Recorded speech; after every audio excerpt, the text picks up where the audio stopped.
Chers élèves, bonjour, bonsoir.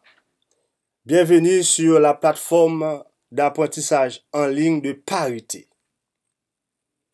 Le professeur de physique Jean-Colbert Casimir est à nouveau avec vous pour la correction d'un nouveau texte d'examen de physique proposé en juillet 2019, titré Cinétique. Cet examen comporte deux parties. Et la première partie comporte 3 questions numérotées en chiffres romains. Et la deuxième partie, on nous propose 2 problèmes à résoudre. Maintenant, on va immédiatement commencer avec la première partie. On nous demande de transcrire les phrases suivantes en les complétant convenablement.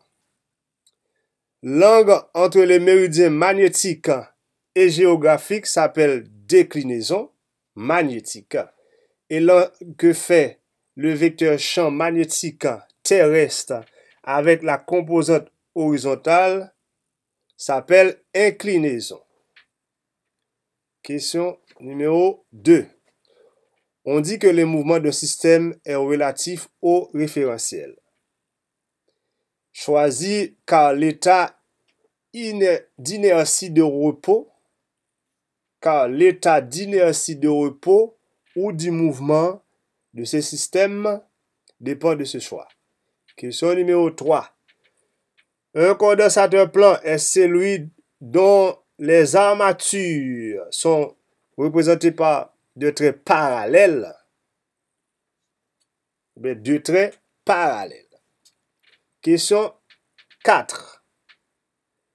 Un champ magnétique est uniforme lorsque le vecteur magnétique a même direction, même sens et même valeur en tout point du champ considéré. Question 5. La pulsation de courant alternatif peut se calculer soit en fonction de la période, soit en fonction de la fréquence. Ou bien, soit en fonction de la fréquence, ou bien soit en fonction de la période. Donc, les deux réponses se valent. Question 6. Lorsqu'un objet tombe en chute libre, le travail de poids est égal à la variation de son énergie cinétique ou potentielle. Question 7. Le rapport constant entre la charge accumulée par un condensateur et la différence de potentiel entre ses armatures mesure la capacité du condensateur s'exprimant en farad. Question 8. Dans un circuit RLC série, c'est-à-dire il y a résonance ici en série, lorsque 1 sur C oméga égale à L oméga, ou bien L oméga égale à 1 sur C oméga, le circuit est dit à charge résistive, ou bien à effet résistif. Et dans ce cas, l'intensité est en phase avec la tension. Maintenant, nous abordons le deuxième niveau, traiter l'une des deux questions suivantes. La force de l'attraction électrique entre deux charges ponctuelles QA, QB est exprimée par la loi des Coulomb et a pour expression F égale à K, valeur absolue QA, QB divisé par R. Donc, identifiez tous les éléments de cette expression accompagnés de leur unité. Donc, F, comme vous le savez, c'est la force exprimée en newton. Et K, c'est constante de Coulomb égale à 9 par 10 moins exposant 9 newton mètres par Coulomb. QA et QB sont des charges électriques. Et R, c'est la distance entre les charges électriques ponctuelles exprimées en mètres. Maintenant, qu'est-ce qui est arrivé? Comme on nous demande d'expliquer d'expliquer comment varie la force suivant la distance entre les deux particules. Si on augmente QA et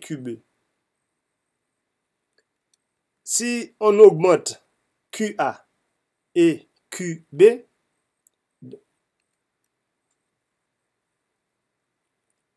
deuxième question, on nous demande d'expliquer comment varie la force suivante la distance entre ces deux particules. Maintenant, si on augmente les valeurs de QA et QB, la force augmente. Et si on réduit, on diminue la valeur de R, la distance R, donc la force diminue. Maintenant, deuxième exercice, niveau 2 toujours.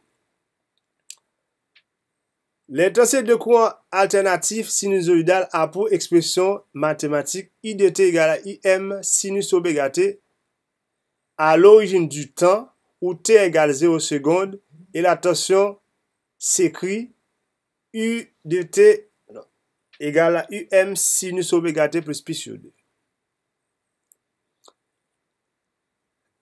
Première question, à partir du déphasage, expliquez comment est la tension par rapport à l'intensité. Eh bien, à partir du déphasage, on peut le constater, la tension est en quadrature retard sur l'intensité.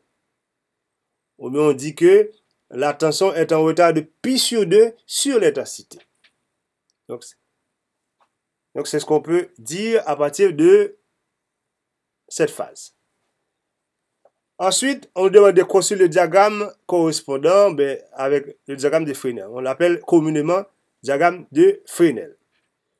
Nous allons aborder la troisième question de la première partie.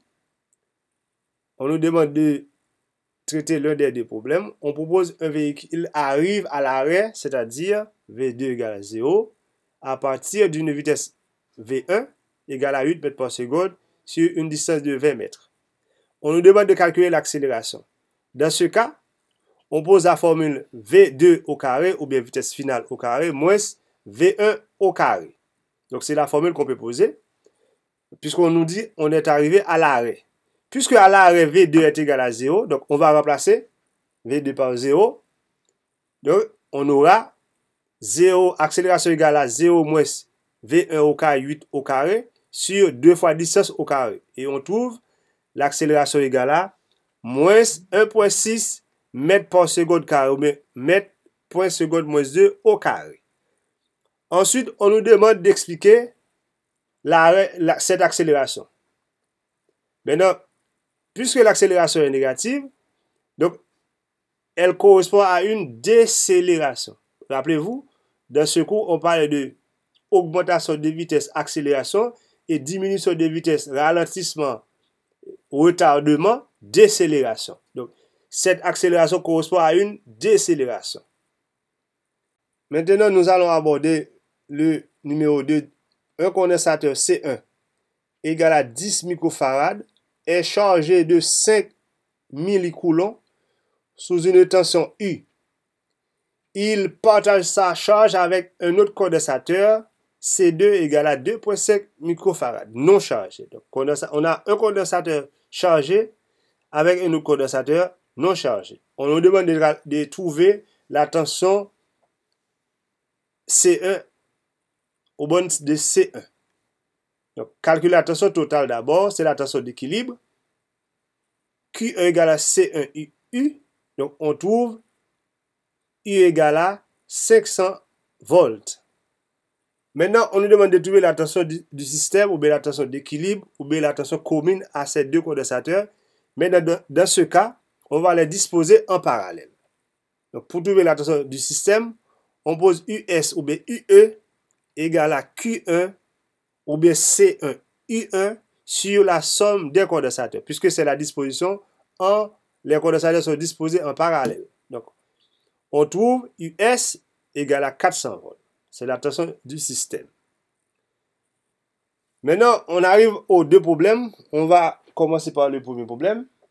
On nous dit qu'à l'aide d'un câble, un ouvrier tire à vitesse constante un objet de 50 kg de longueur d'un plan incliné sans frottement. Le câble est parallèle au plan qui fait un angle alpha égal à 30 degrés avec l'horizontale. Premièrement, on nous demande de construire le schéma et réaliser le bilan des forces qui agissent sur l'objet. Comme vous le voyez, on dresse le schéma. Il y a plusieurs forces qui agissent sur l'objet. Premièrement, il y a le poids du solide ou bien de l'objet. Il y a la réaction normale du support. Maintenant, puisque P est oblique sur le plan incliné, on va devoir décomposer P suivant les deux axes, suivant l'axe des abscisses et suivant l'axe des ordonnées. Ensuite, on a la force F, c'est la force exercée par l'ouvrier sur le bloc et qu'on appelle force de traction ou bien la force motrice. Donc, on a PY en décomposant P suivant les deux axes, l'axe des abscisses, l'axe des ordonnées, on trouve PX et PY. Maintenant, on va aborder le schéma. On va devoir utiliser la première loi de Newton. Qu'est-ce que nous dit la première loi de Newton? La somme des forces extérieures appliquées est égale vecteur nul. Dans la deuxième question, on nous demande de calculer la force de traction exercée par l'ouvrier ou bien la force motrice. Puisque le mouvement exercé par l'ouvrier se fait suivant l'axe des abscisses, on doit poser la formule Px plus F, parce que ces deux forces agissent sur l'axe des abscisses, égale à vecteur nul. Donc, P est dans le sens opposé, on a moins P, donc cela permet d'écrire Px égale à F. Donc, vous cherchez F. Maintenant, suivant la théorie, on aura Px égale à P sinus θ. Or, P égale à mg. Donc, en remplaçant mg par leur valeur, on trouve P égale à mg sinus θ, ou du moins F égale à mg sinus θ. F égale à 50 par 9,8 par sinus 30 degrés, et on trouve F égale à 245 Newton. Donc, c'est la force motrice exercée par l'ouvrier ou la force de traction. Troisièmement, on nous demande de calculer la valeur de la réaction normale. La valeur de la réaction normale, c'est-à-dire R. Maintenant, la réaction normale est suivant l'axe des ordonnées, c'est-à-dire Y. Donc, PY plus R égale vecteur nul. Encore, on est dans la première loi de Newton. Donc, en transposant par projection, on trouve R égale à PY.